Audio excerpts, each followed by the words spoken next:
thầm đó để bỏ cài nắng mơ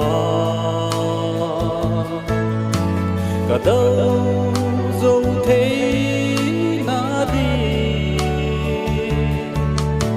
mà coi nắng mơ để buồn suy nghĩ là cả hú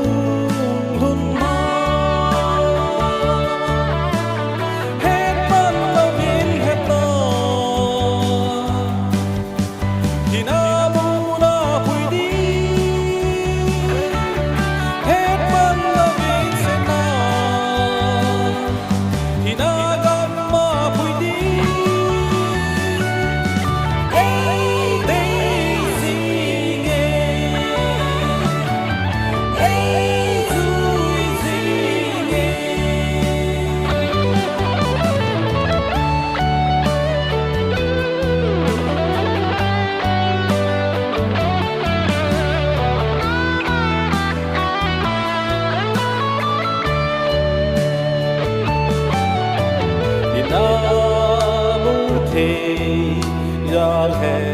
ngã rộng gặp em đó thấy đã đi mà coi nắng mơ đây buồn suy nghĩ mà cả